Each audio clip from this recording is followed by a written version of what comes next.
Hey there! Today we're going to look at this pen, which was lent to me by my main man Murray. This is a Conway Stewart, and Conway Stewart, older British brand, then kind of went under, then was resurrected. There was British bespoke pens in between somewhere. This is an actual Conway Stewart branded pen, so not British bespoke pens. This is also not the Conway Stewart owned by the pen family. This is the Conway Stewart owned by people in the UK. It's a complicated story. I'm not going to get into that. Today we're going to focus on the pen. Conway Stewart makes a range of pens. They've been around, as I said, they were around for a long time. They went under, they have been resurrected.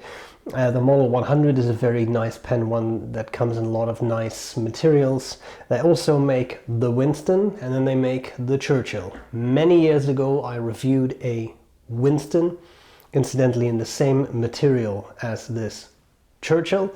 And then there are variations of these pens. Sometimes you can find Churchills which have lever fillers, a fairly old filling mechanism.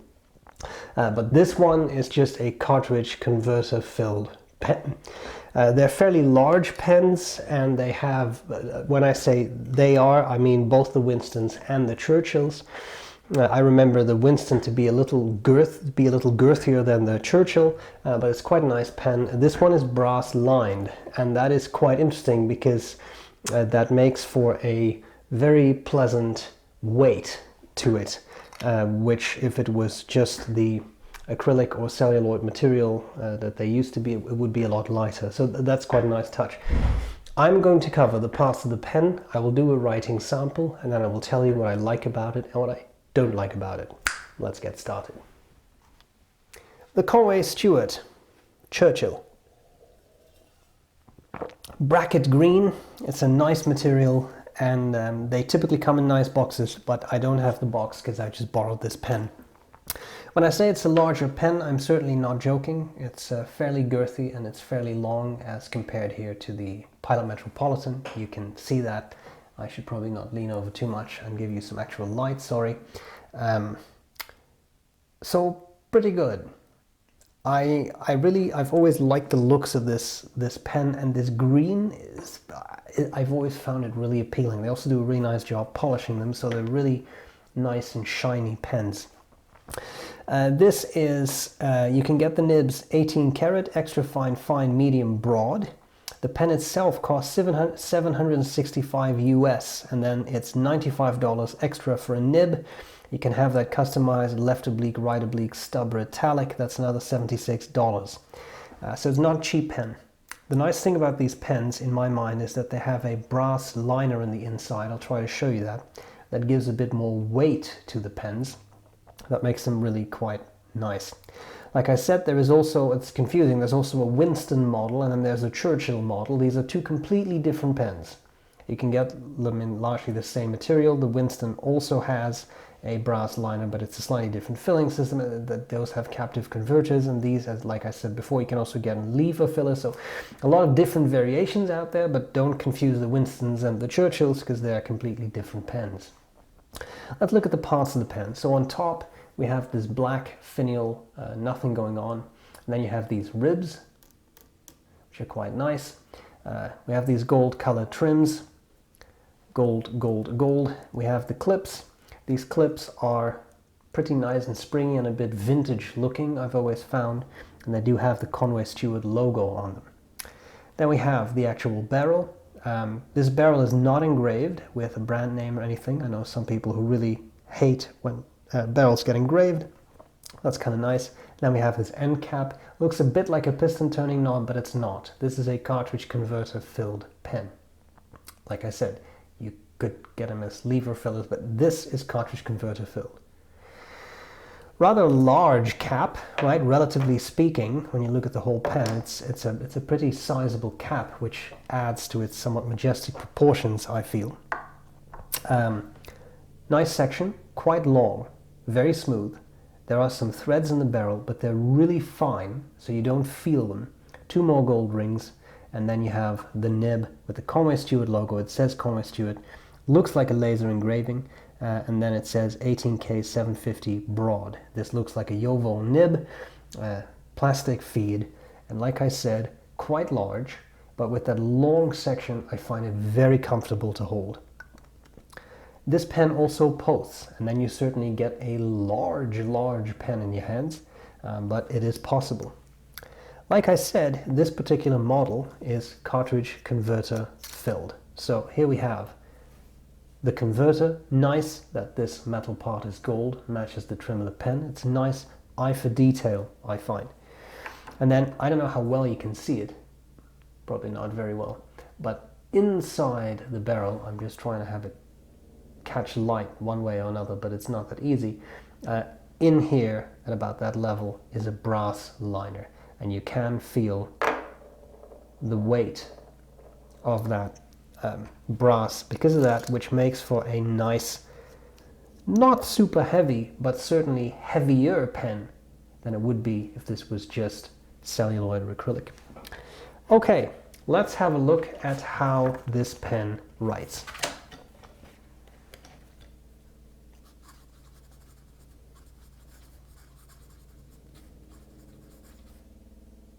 I had to think there for 1 second. You see that? I was about to write Winston. This is a broad 18K, and the ink is just Waterman blue.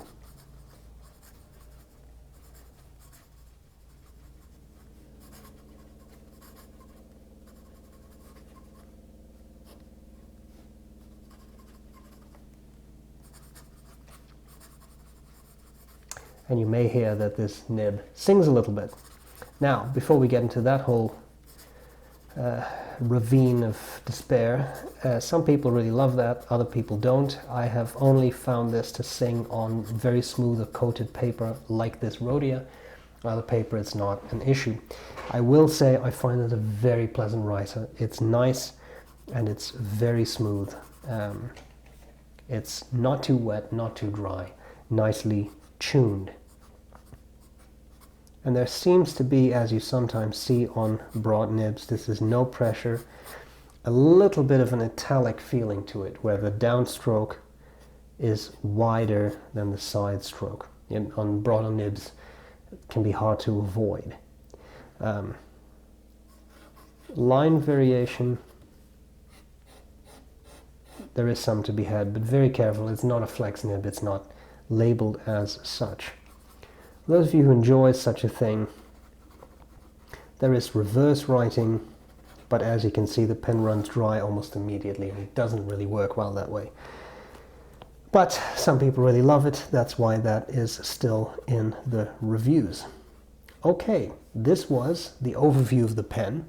I think what we should talk about next is what I like and what I don't like about this pen. Let's get to it.